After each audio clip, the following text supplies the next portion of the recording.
Hello, everybody. Grant Hunter here for another Product Growth Leaders Conversations. May, I feel like it's a broken record. 2 years ago, we did Burnout. A year ago, we were talking about how senior product manager was the number one job people were looking to leave. And now it seems like it's still here again. And, are we going to ever break out of this cycle? Well, that's what we're here to do, right? I think, Hopefully, right? yeah. It's weird because when we talk about burnout all of the time, it's about what can you do about burnout? What are you as the individual who is burning out? What are you going to do? But in reality, if so many people are burnt out, like the problem is not with the individual. So how can we make it so that the individuals don't burn out and we actually can do our jobs. Um, It, yeah, I mean, I think that's where we want to go, and that's going to be the majority of what we talk about. I did want to. May had shared some research that Tom Kerwin and John Cutler had done, sort of around the state of tech, but looking at some of the results, it sort of tended towards this. There's a lot of negativity out there. Tom and John, I'd love to get you guys to talk about the premise of the research and sort of the gut feeling of it, as it relates to this topic we're talking about today. You want to start, Tom? Sure, why not? You were the instigator. I was the instigator. Yeah. So, the tool was kind of where it started. I've known about the tool SenseMaker that we used for many years, and it is a kind of ethnographic research tool that is used to surface weak signals in populations. And it's been used for things like getting kids on the streets of Bangladesh to be ethnographers for their communities, or for disadvantaged communities in Wales, or in huge corporations. And I was chatting with John, and we were talking about so many signals we were getting of the state of the world of tech over the last year or so, and it all just sort of clicked. Well, this is a community that is struggling with a range of different narratives, a range of different issues. And I thought, well, it would be really interesting to use this tool to see what can we surface. And especially when we surface some of the patterns that are underlying there, can we then put that data into the hands of people in the community to help us all together figure out ways to shift things and not just sit there with it is the way that it is. Wonderful. That's what it came John, about. any additional thoughts, John? Well, I think that both Tom and I were sitting in a situation where we were individually picking up on elements of the sort of zeitgeist of this. I mean, we spend time on these platforms, we see what people write, we're at events, we're doing conferences. And sometimes, at least, I found myself saying, how am I processing these patterns? I think that Tom and I probably individually process some of these patterns in the same way, or kind of end up in the same spot. And I think we were both looking for a way to almost step back from the situation and then also engage people maybe in the processing of the situation. So one of the interesting side effects, I guess, of doing the study the way we've done it is we're still sort of pushing to these events. I think Tom and I we're going to do these events where we get people together to kind of process the feedback together. But people have just taken it upon themselves to start running through the bits of feedback and learning from it and seeing these edges of the situation that they couldn't necessarily see from their specific perspective. So that was, we wanted to challenge ourselves to step back, I think.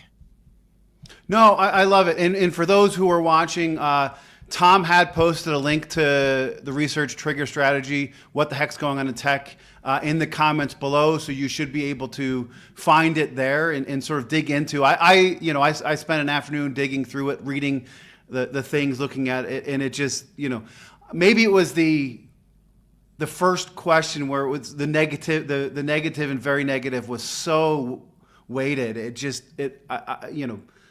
resonated with me. And I know this is probably broader than just product management, it's tech in general, but we sort of focus on the product management side of it. So yeah, but to give a little bit more about that approach, like John said, we wanted to step back, and we also wanted to get a picture of what was going on from outside of our bubbles, because we know that we attract a certain sort of person and we wanted to get beyond our normal communities. So we really did push to go outside of those when we're collecting responses.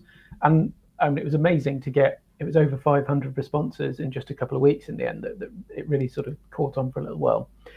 The way that you do this kind of research is you set a non-hypothesis prompt. So we deliberately took out any sort of guidance about what we're trying to collect and just set the initial question to be very, very open-ended.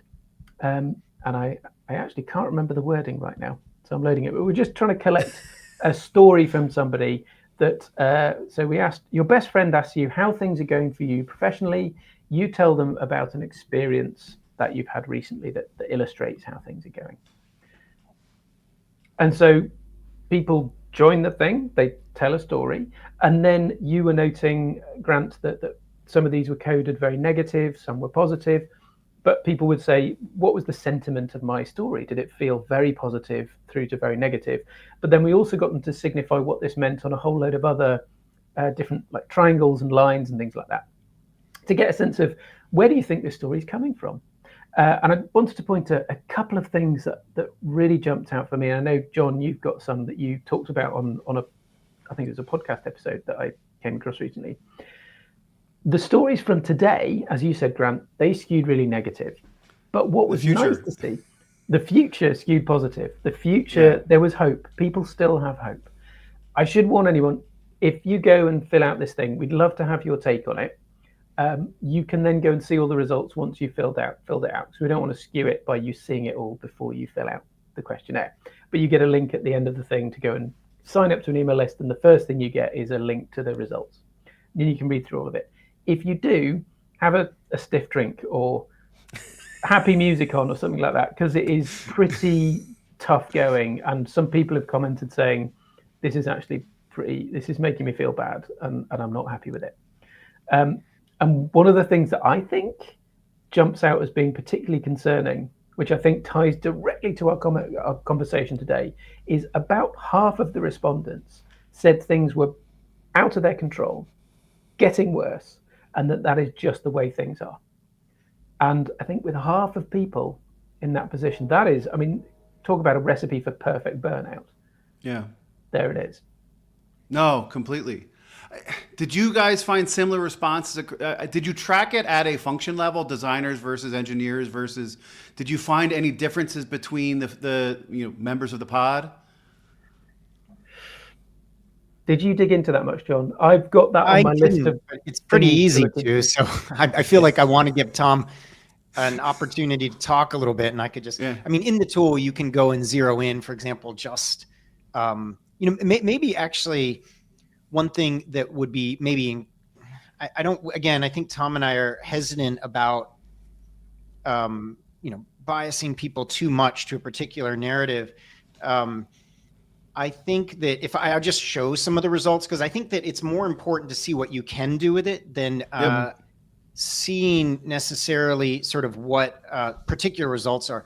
So one thing you can do, for example, is that you can, for example, here is a triad listing people about how they identify. And what I loved about this is that we talk about, are you in product development?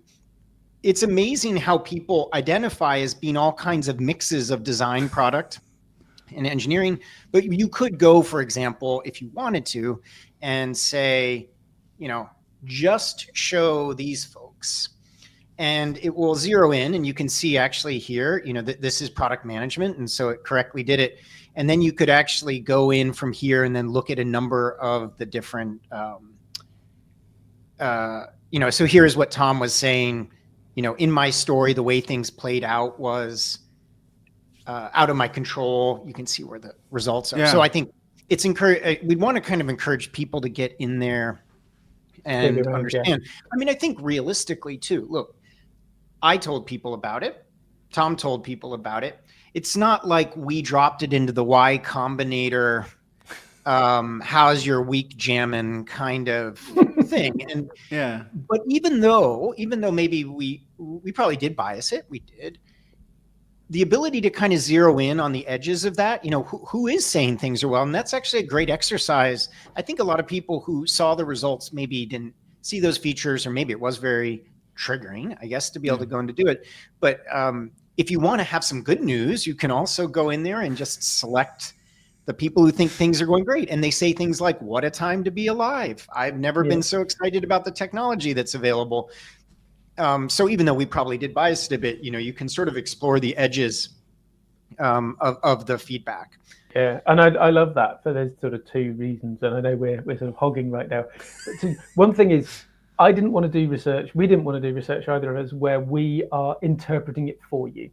The idea with this tool is it's all there. You can go yourself and dig through the data, and you can make sense of it for yourself. We're not interpreting it or intermediating it all. And the other is, I really wanted to see the stuff that I'm not seeing with the people that I talk to. I wanted to see, like John saying, oh yeah, there are pockets of people who are having a totally different experience from the people I know, and that's great. I love it. And Jenny, I want to get you in here because immediately when we were talking about this, how do we improve it? I think of you, you talk so much about building the right culture in the product organization. I think that right culture is something that can be how we cool this burnout, right? How do we do it? I'd love to get your take. That graph that showed, just visually 90% of, if not more of the people said it was outside of their control. Yeah. Oh my God. How do we as product leaders address that? Yeah. So there's two sides to that, right? On one hand, you can't say to an individual contributor, like, no, this is totally in your control. You can do it, right? Like that's gaslighting. Right. The answer is like, yeah, you're one product, and that's that right there, that is something where like, if you're right, that's going to actually increase the burnout because they're going to see straight through that. At the same time, culture isn't just like the leaders do things and then culture changes, right? Culture has to come from both directions, and change works best when you've got it coming both grassroots and from above. And so, actually, I was working this week on a strategy workshop, and the team I was working with said to me, like, listen, management just like, leadership comes in and they tell us what to build and they just expect us to do it. And like, why are we learning anything about strategy? Because it's not like we're ever asked to do strategy. And I turned to them and I was like, okay, so they have gotten used to not seeing strategy from you. And as a result, they figure they have to spoon feed you the strategy. Right? They have to spoon feed you what to do because they don't trust you to do strategy. So come up with a strategy. And next time somebody comes to you and says, please build this, you say, well, here's how I see the strategy. I'm not sure this fits in. Can you help me understand? And start that conversation. Start to make them expect that you are going to be thinking strategically, and start to build that trust and start to show product management, like individuals, we're not just your order takers, right? We're not just here to build what you want us to build. And over time, it's going to take work. It's going to take time. But if you give up now, then it's never going to change because they're never going to trust you to do the work. And so it has to be, and I'm doing my debrief also with management next week, and I'm going to show them the clip from the workshop, right? Like of the team going like, why are we doing this? Because it's never going to change. Because I also need them to start saying like, oh, wait, are we asking the same? Are we enabling, the wrong behavior here? Yeah. So the answer is that like, if everything feels so out of your control, but there is that hope, right? Like, and right, it's the combination of those two things that I love that you all were starting with. Like, how do you leverage that hope to get people to feel like more is within their sphere of influence? Not necessarily control, but sphere of influence. I love that sort of shifting it from control to sphere of influence, because I'm stuck in this mindset of using stupid movies from the 80s and 90s as examples. Some of you guys have heard my Nanny McPhee, for Racy. This is the What About Bob, right? This is baby steps, right? We can't do it in all one fell swoop. We have to find little bits of things that we can extend that sphere of influence. And actually what happens, what I've seen is you expand your sphere of influence and actually with trust, you actually gain some control. You gain some impact on that. I'd love to ask the same question for May. I mean, like, we're talking about what product leaders can do. You know, I went in sort of on culture with Jenny, and I loved the way she brought it back to sort of just the day-to-day things we need to do. What else can we be thinking about as product ops people, as product leaders, to help build a better place, to help them expand their sphere of influence? So I tested out the messaging for this at an in-person event. And when I talked to product leaders, I said, how are your teams doing? And they're like, my teams are great. My teams aren't burnt out. And so I said, well, how are you doing? And they're like, well. And so I think it's really important to ask, like, what does burnout look like, right?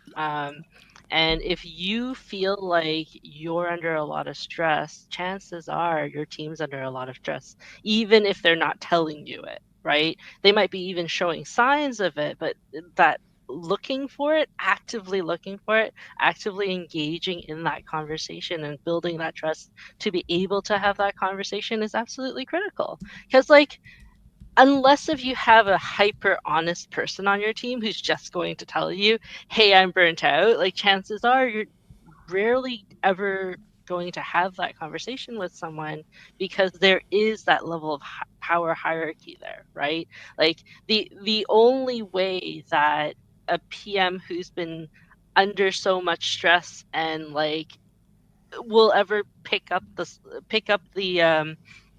mantle of like pushing strategy upwards is if they have hope, right? Like, bringing someone someone external to say, hey, like, maybe what we're doing can be a little different, and also having that power to influence at the top to agree that, like, something is wrong, right? And that acknowledgement that something is wrong is the first step, right?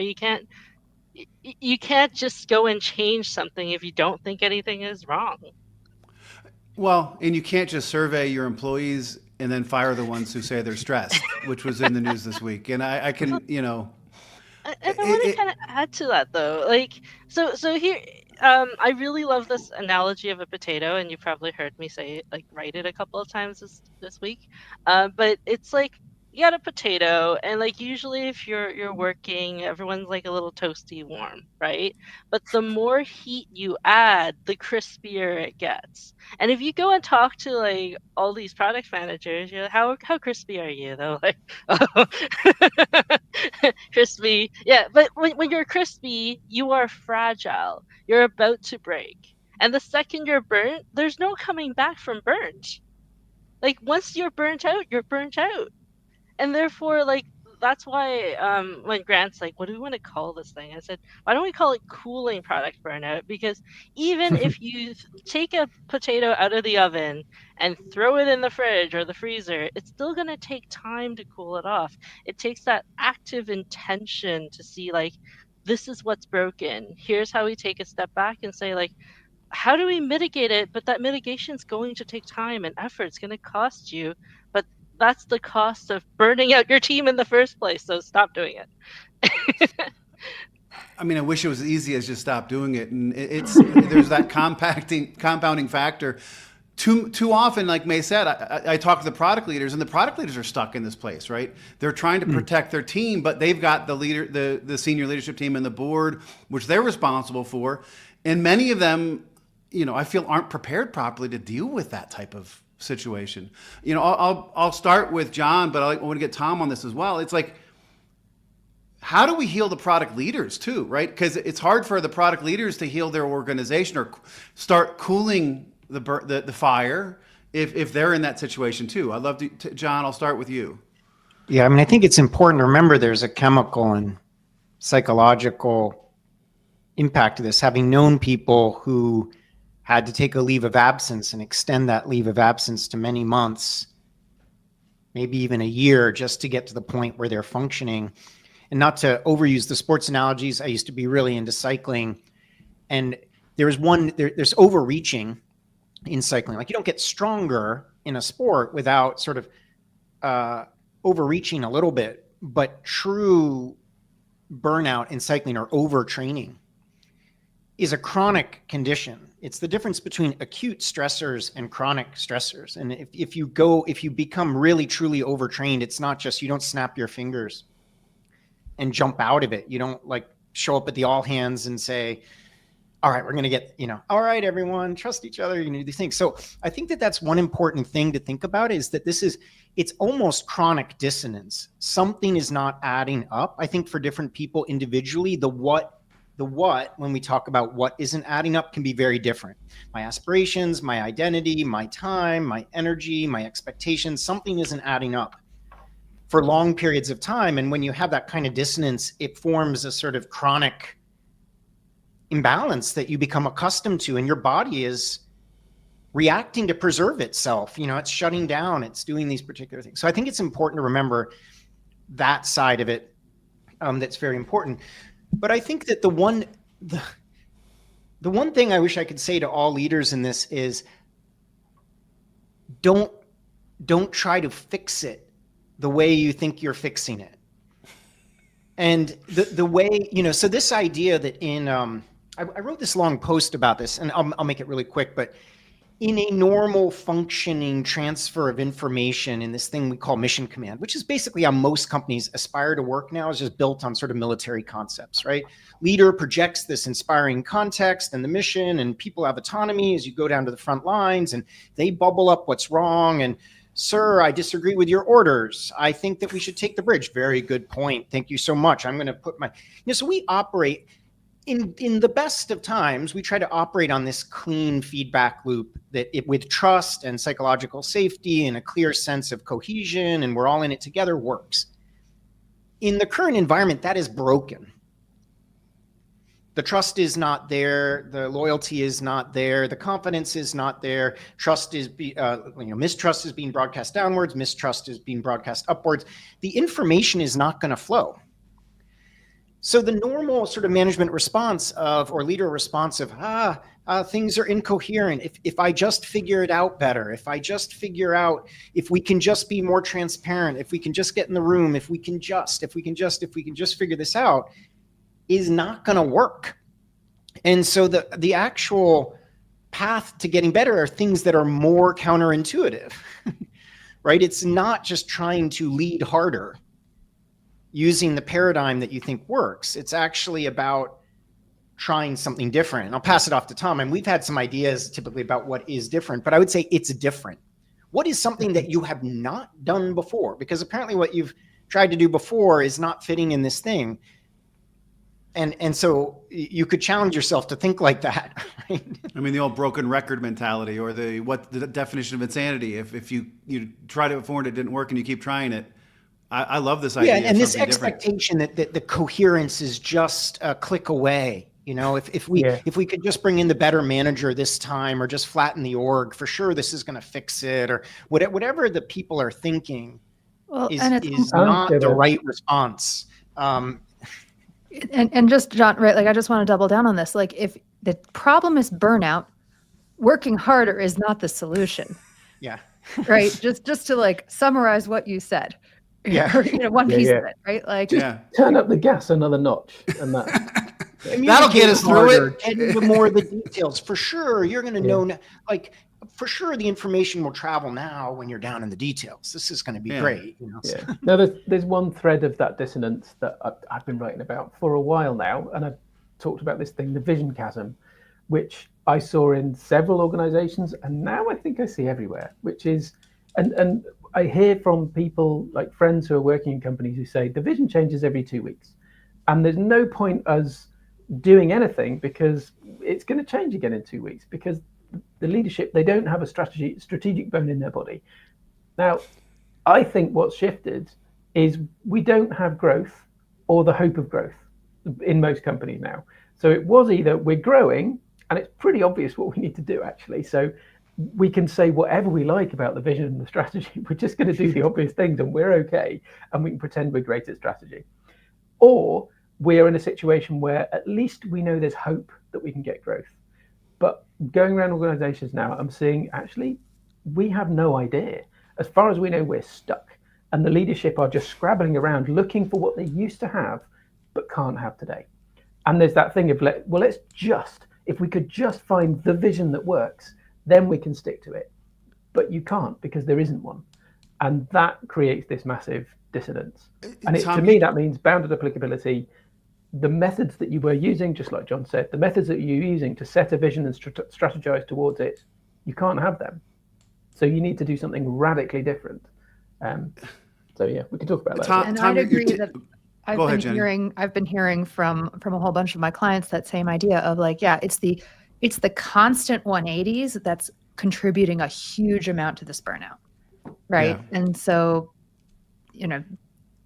and maybe part of it is the leadership should be saying, right, like in terms of culture and transparency, the leadership should be saying like, listen, here's the right, like we were, we were in a different era when this company started, and now like our strategy right now is to try a bunch of stuff to figure out what's going to get us to the next place. And it's going to mean we have to try a lot of stuff, and we're going to fail at a lot, and it's going to feel like whiplash, but it's us searching for the next thing. Yeah. And I'm giving you a warning on that, because I was leading a team at a point where we had a situation like that. We were looking for that next thing, and we were absolutely clear and explicit. The strategy is, we don't have one. We're going to figure out what it is together. We've got to set out on the ocean and figure the way out. But the teams that we were leading at the time had only ever sailed close to the shore. They were used to having the lighthouse there and being able to duck into harbour, short trips. And this was completely different. And it was terrifying. You can't just do that. It takes a lot of support. It's a lot of the time when people get into this place where they're like, we need to explore the rest of the ocean, they fall into the innovation trap, where they're like, let's spin up an innovation team. And a lot of we've had actually several episodes where we talked about innovation, why that formula doesn't really work. But I think it's important to realize that like innovation sits with everyone in your company, right? It's these people want to create something better for your customers, and chances are, if you're innovating, you are not innovating in a completely new space. You're innovating peripheral to your market and where you sit today. Like, unless if you're a 0 to 1 startup with like nothing, right? Like, but that's a completely different organization. People, you're talking about something completely different. You are not a startup. When you get to this point, you are not a startup. You are an established company with like an established income flow, and you have to protect that income flow, but also explore what's new, what's next. And I think that change really hits people really hard, because they're like, well, who are we now? Right? And it's hard. And like, just acknowledging that this is hard is a really good first step. Yeah, no, having been through that a couple of times, it is hard. And the other thing that's shocking is it takes way longer than anybody anticipates or can tolerate to actually find that the next thing that might work. I mean, and we've had this conversation before. It takes me to Charles Handy and his Second Curves, and he tells a story. Have you ever a story about being in the countryside in Ireland, going to the town of Avoca, and he was lost, and he asked the guy for directions, and he said, oh, it's easy. Go up the hill, go down the hill. You're going to come to a creek. Across the creek, there's a big red sign that says Davy's Bar. Half a mile before, then turn right. But the reality is we never know when to start these things, right? Because we always think that growth blip is just a blip and we're going to overcome it. And it's just, if we just understand these life cycle curves, they're actually pretty prescient, but it's tough to do in that moment because we're putting everything into that current curve. And so, it's a huge mindset shift. Is there anything we can do? I mean, how can we sort of bridge that? Is there anything we can do? One thing that I think about is the difference between, ultimate clarity and then some level of coherence. I think that people generally imagine when they have to be transparent with their team about not knowing. I'm going to just be honest, when a leader's like, and we just don't know. I don't like that. Please, could we just have a meeting? Like there has to May's point, there has to be some thread to pull on here, right? So I think there's this idea of speaking about uncertainty with certainty that people don't appreciate. They either speak with certainty and it's completely, paper thin and no one believes it. And it just feels like almost like it's like the gaslighting in all hands, and everyone's like, oh, here we go. Like no one believes any of this anymore. Or on the other hand, it's, sort of throwing up your hands about that particular thing. And so I think that I think that this is what leaders need to figure out, is that, look, people have a lot going on. They've got their lives, they've got everything going on.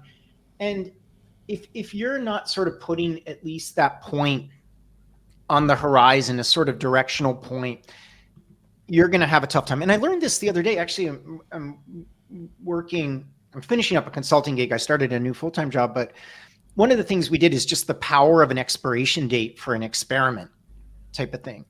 And we just realized, wow, just that point gave people the ability to say, okay, well, we could do this for 6 weeks.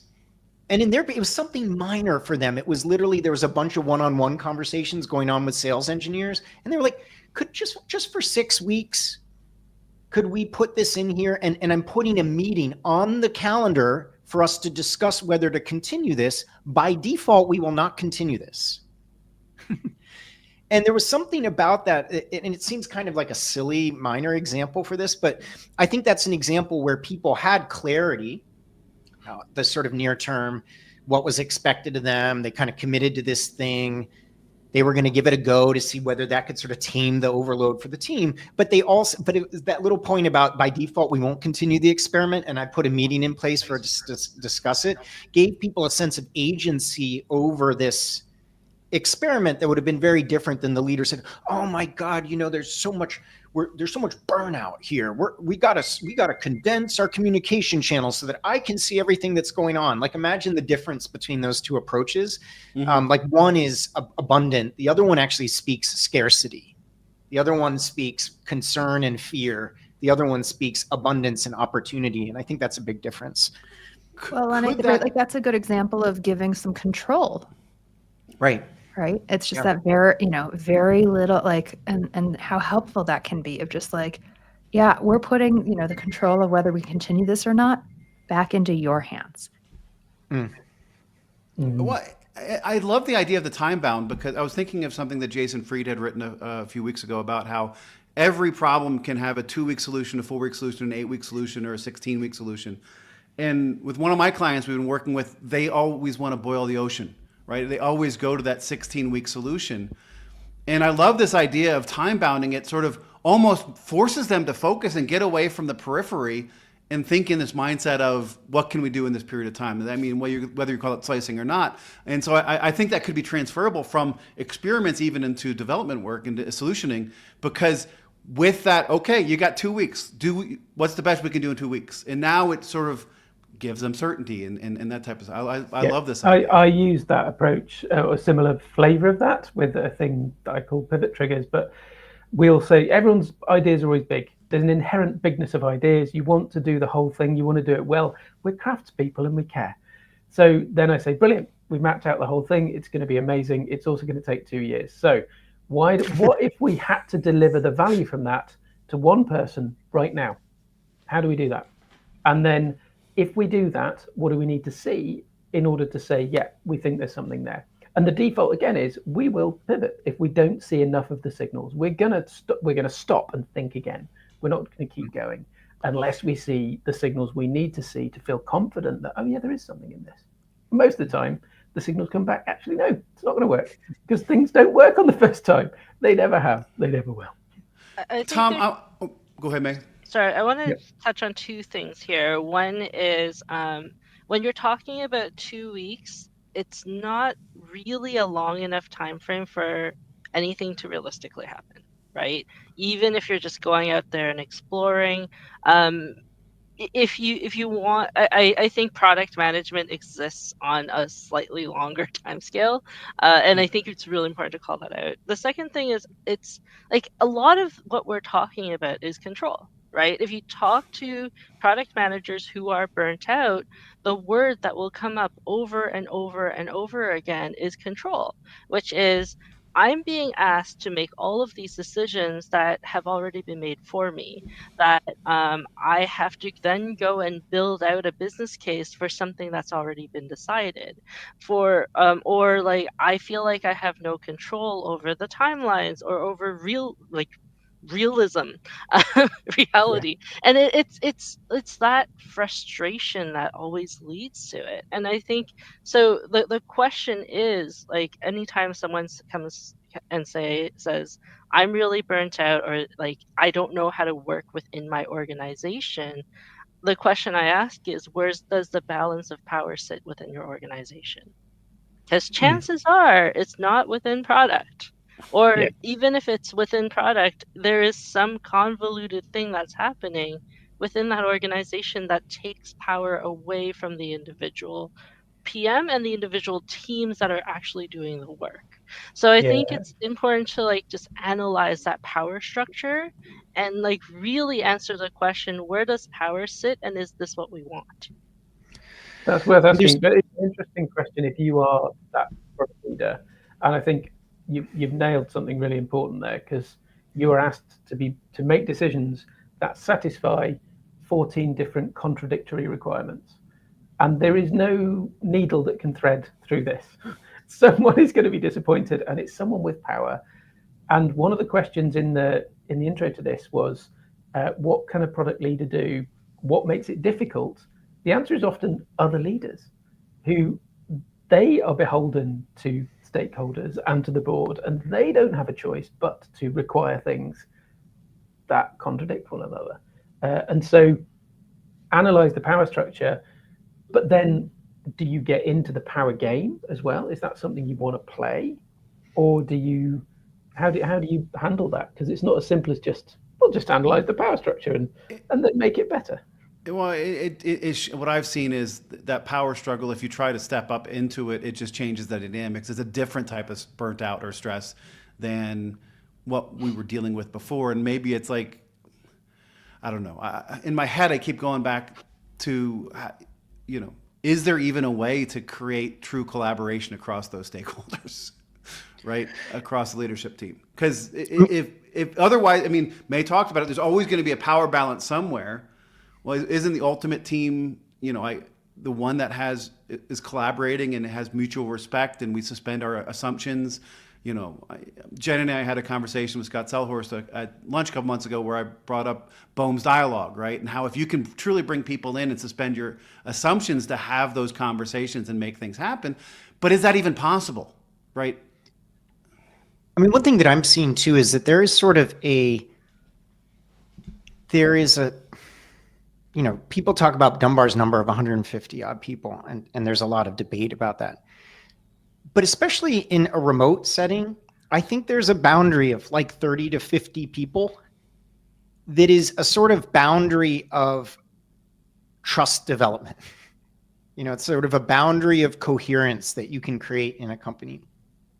And I think that one of the things that's happening is that there's a sort of pendulum swing from, oh my God, every team's independent. This is great. We're going to grow, to, oh, that's terrible. We're going to run a big functional org and we have to, it's all top down. And ironically, the expectation that Mission Command is going to work with the most dynamicism in the market. So it's sort of like this, it's the wrong approach. It's a dictatorial approach, over thousands or hundreds of people, however many you have in your organization.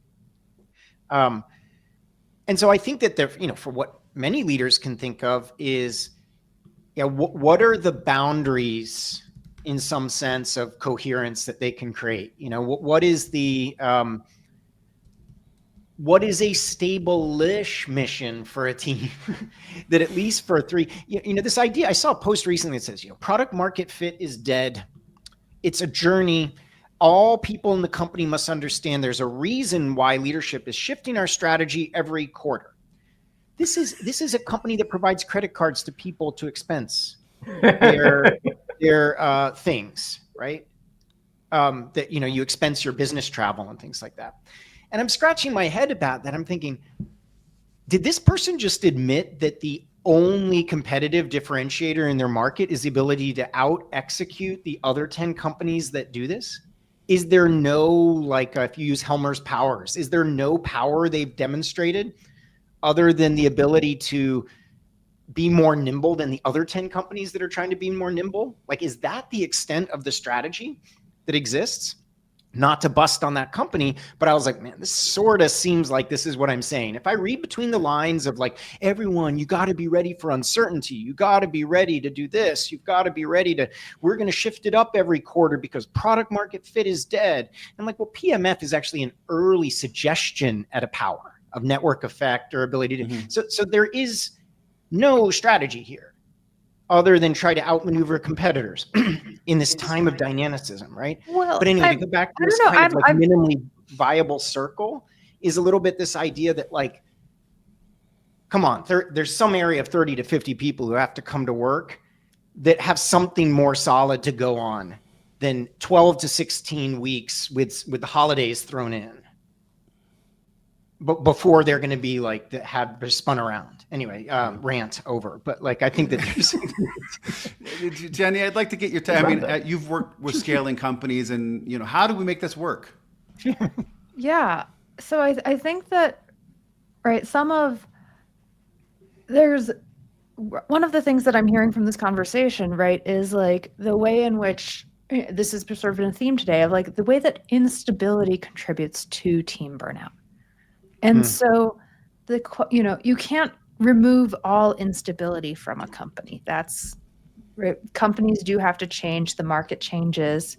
There are companies, where their competitive advantage is that they can move faster.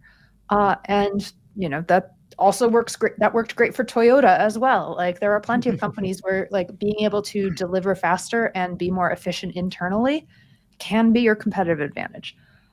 And so the thing that I would say is like, what is the, I always talk about what kind of infrastructure you're setting up for your company, the different, whether it's, meetings, the people, the rituals, the documentation, all of these different things that you set up, and what those can take off the table in terms of like, this is something that we believe in, right? This is something, right? Like what we're chasing after might be changing a lot, but we are always going to believe that our speed to market is one of our big things. And so here are the ways, right? We are investing in a product operations team, and we are investing in strong communication channels and tools and these things because we're going to make sure that that's always something we can do.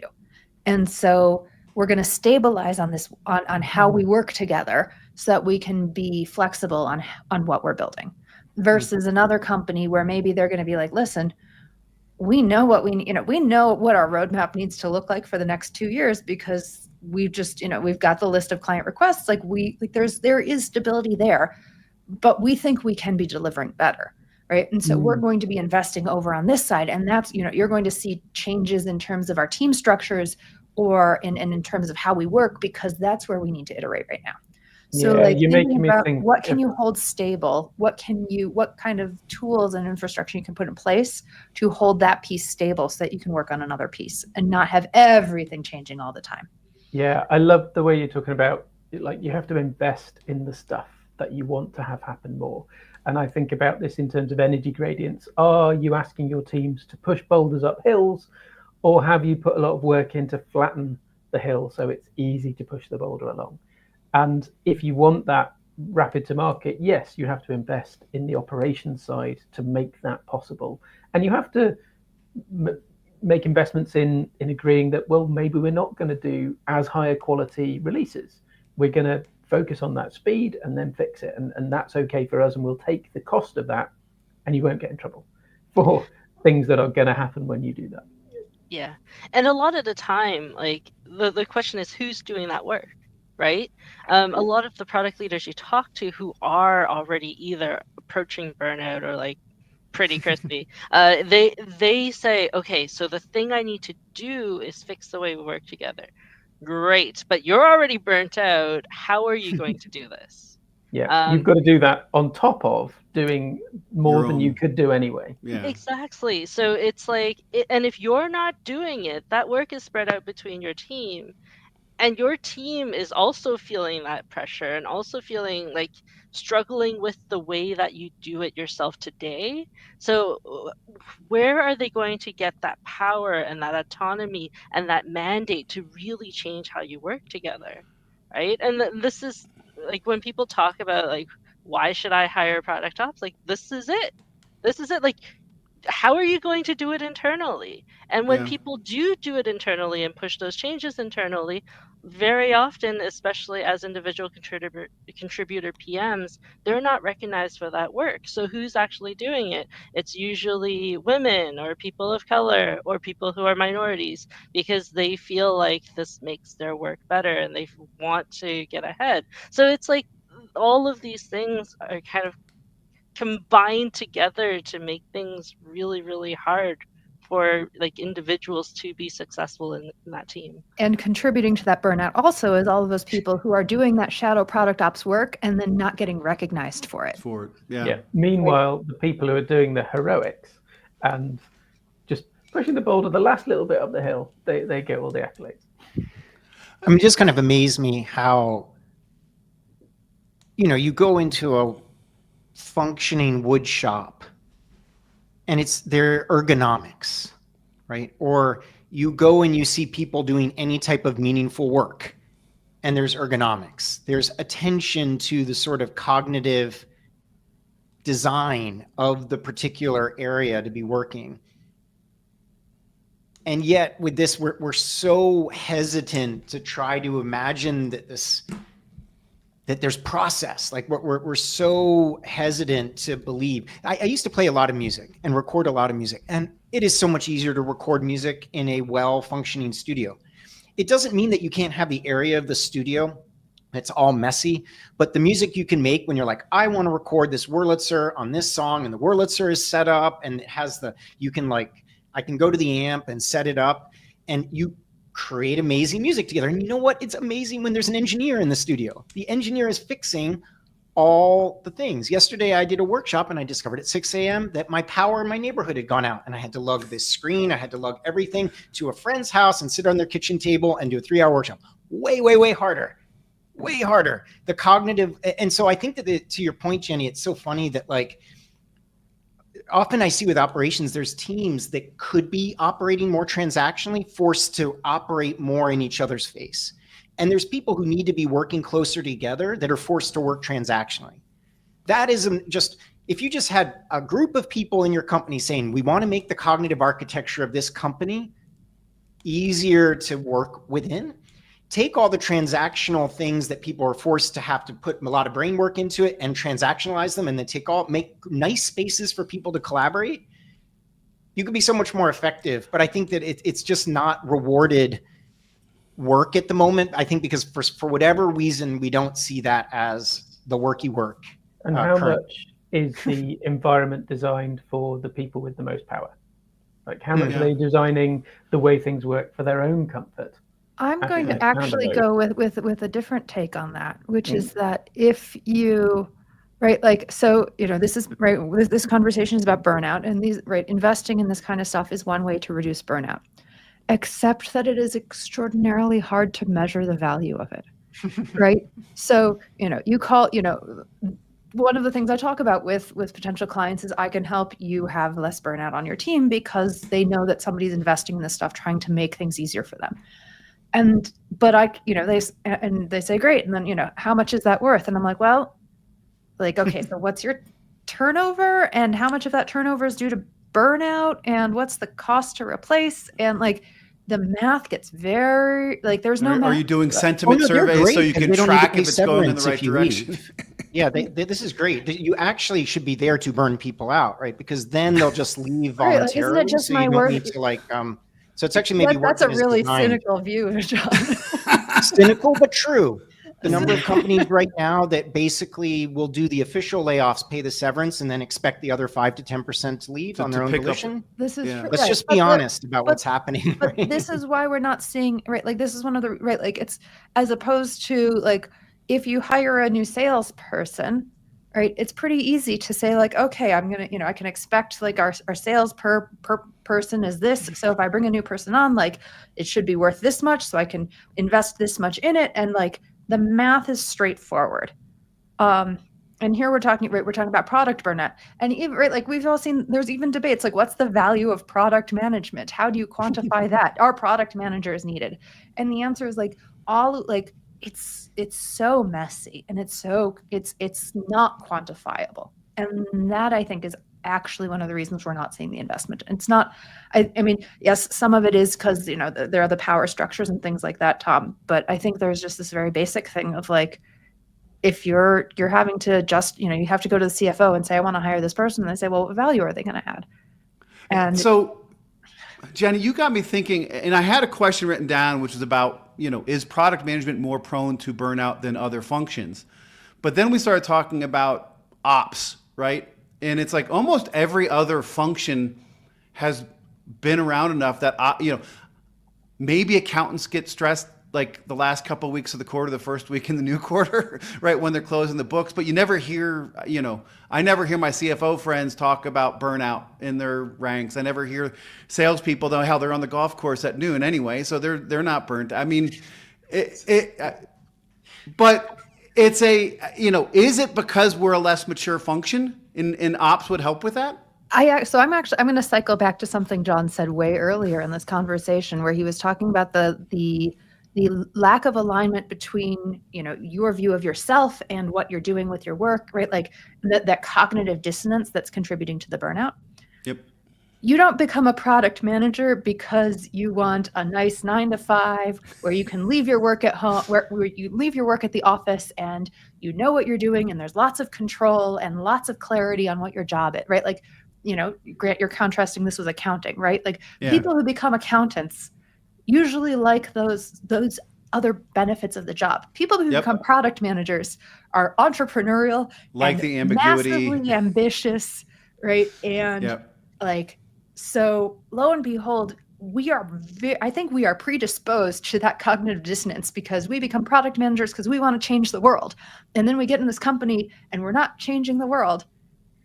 And that's part of what's driving, right, I'm over exaggerating here, but that's part of what's driving this feeling of burnout is like, I thought I was signing up to do this. And it turns out I'm just, I'm a glorified project manager and that's making me feel burned out.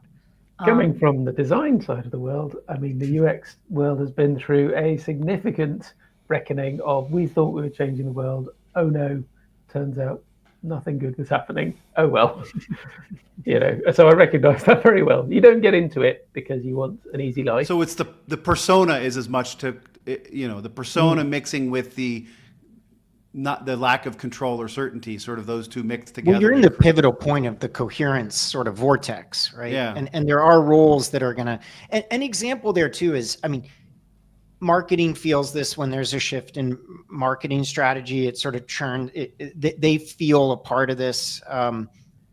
Support feels it when there's products delivered that they're not even equipped to support or know anything about. I think it sort of moves to wherever there is a coherence element. It just happens to be the product managers and design folks and different people. I did a conference recently, a service design conference, and it was, I just called them kind of integrative roles. Like anyone, we can put the word glue to the side for a second, but anyone expected to sort of integrate information flows and sit at kind of power places in an organization are going to, run the risk of internalizing that particular thing. The other element with that as well is,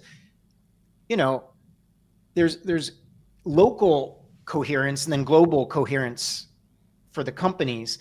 And so, I was thinking a lot lately that a lot of the ethos of Silicon Valley is local coherence. Like do anything necessary to create local coherence so that we can move fast, so we can do all these particular things.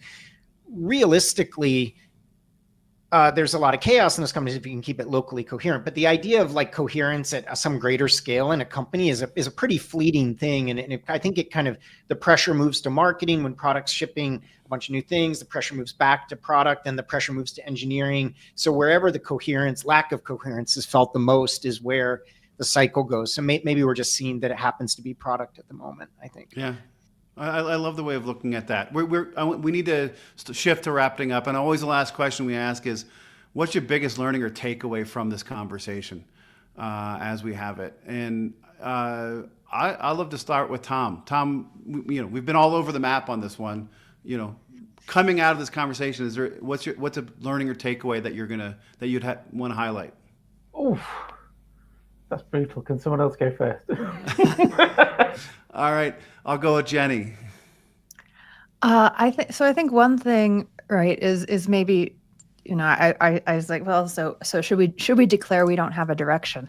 And John and Tom, I appreciated you saying like, well, maybe that's also not the best strategy, right? Like, and so thinking about like, how do you talk about Tom, to your point, like that, the way we need to work has shifted based on the new market dynamics. And how do you communicate that without making it feel hopeless? I love that. John. I was thinking a lot about what Jenny was saying about the sort of wiring of things that got, and then the ROI part, just the value of this role. So it really did challenge me to think about how to make some of these analogies and metaphors and things more. I think people feel it. I think a lot of the thing is the work we do is rather sort of invisible, and it's not tactile, and it's not something. It's not something that's tangible. But I think there are ways to improve that. I think there are ways to make it. Unfortunately, it's not as easy. That's one idea of the Obeya. The information radiator is just sort of like see it in front of you, and I think that's an interesting challenge. Maybe I'll take back to the day job. Awesome. Thank you, John. Tom, you ready now? Yeah, ready now. I think I like that. Your point, Jenny, I think is the critical one. How do you not say we have no idea? We're certain that we're uncertain, but also not keep pretending that you're certain. I think for me, there's something we were talking about making things, just deliberately make things smaller. And I think you can play more of a barbell strategy where you say, well, there's some stuff that we have to do whatever. It doesn't matter what the future is. There are these 5 things that we've been talking about for years that we need to do. Let's do them. And also, we're going to place some small bets that are way smaller than we thought and make it tangible. I've been using a method for the last few years, multiverse mapping, where we do make our product ideas tangible way, way quicker in a way that connects with senior leadership and the developers and ties the whole story together for coherence, for our favorite word of the session. And I find that makes a big difference to help to make things feel more like, yeah, okay, we've got this now, and it's not still invisible and abstract. So, yeah. I love it, Tom. Thank you. May. From earlier in the conversation, we talked a little bit about like top down and bottom up, and it's that alignment of the strategy that you want and have up, down, and sideways, right? Like that if we're working in the same direction, then everything gets a little better. Being able to communicate that and show progress like really helps to reinforce people to say like, hey, we are actually making progress, like there are ways to do it. It's not hopeless. And I'm going to take it back to sort of the original sort of premise of this cooling product management. What can product leaders do? And it doesn't surprise me anymore. Almost every conversation on almost any topic we do on these calls comes back to product operations and product strategy, right? We need to have some clear strategy or some scaffolding around it to help give guidance, to help people make decisions and do their jobs. But we also need to have that workshop, as John talked about, the systems in place that are made for your organization to work in an optimum style. And I think we need both of those. And you put those two together and add that bit-sized pieces, show those baby steps and bring the incremental success, making small progress. It's amazing how it compounds over time and truly can make a difference happen. So John, Tom, Jenny, thank you guys so much for being on and having this great conversation. May, thank you for helping me coordinate it. It's middle of December. We're not doing another one of these until January. So everybody, happy holidays, happy new year. We'll see you in 2025. Take care, everybody. See you. Have a good one.